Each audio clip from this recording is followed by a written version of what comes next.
అనకాపల్లి జిల్లా పోలీస్ కార్యాలయం SP Deepika IPS శుక్రవారం విలేకరుల సమావేశం నిర్వహించారు. ఈ సమావేశంలో ఆమె మాట్లాడుతూ 100 రోజులు గంజాయి నిర్మూలన యాక్షన్ ప్లాన్లో భాగంగా సిబ్బంది చేత ప్రతిష్ఠ నిఘా ఏర్పాటు చేశామని తెలిపారు.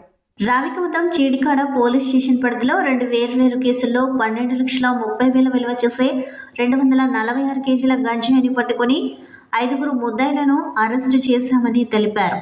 నిందితుల నుండి ఒక వ్యాన్, ఒక ఆటో, ఒక ద్విచక్ర వాహనం, 6 సెల్ ఫోన్లు స్వాధీనం చేసుకున్నామని అన్నారు.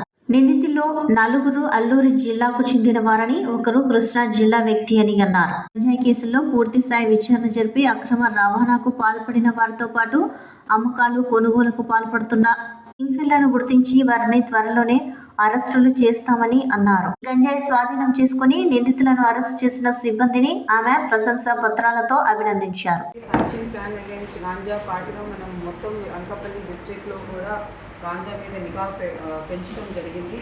సో ఈ ఎఫర్ట్స్ రిజల్ట్గా నిన్న మనకి 2 మేజర్ క్యాచెస్ అయినాయి. చీడికాడ పోలీస్ స్టేషన్ లిమిట్స్లో ఒక 150 కేజీస్ గాంజా పట్టుకున్నాము. అట్లాగే రావికంతం పోలీస్ స్టేషన్ లిమిట్స్లో 96 కేజీస్ గాంజా ట్రాన్స్పోర్ట్ చేస్తూ పట్టుకుంటాం జరిగింది. చీడికాడలో పట్టుకున్న కేసులో 4 అక్యూజ్ని ఆల్రెడీ అరెస్ట్ చేశాము. ఇంకా 2 అబ్స్కాండింగ్ అక్యూజ్ పేర్లు కూడా ఉన్నాయి, వాళ్ళని కూడా తొందరలోనే అరెస్ట్ చేస్తాం.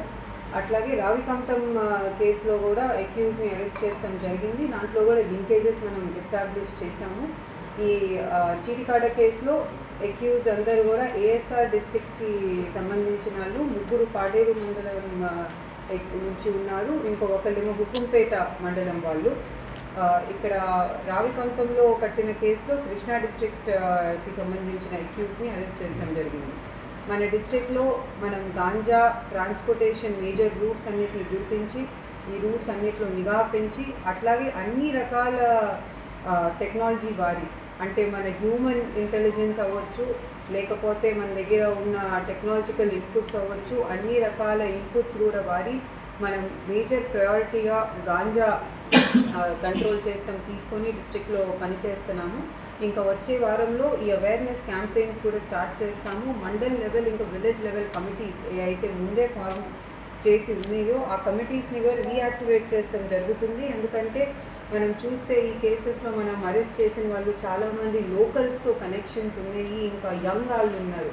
20 to 30 ఏజ్ గ్రూప్లో ఉన్న అక్యూజ్డ్ ఎక్కువ మంది ఉన్నట్టు కనిపిస్తుంది.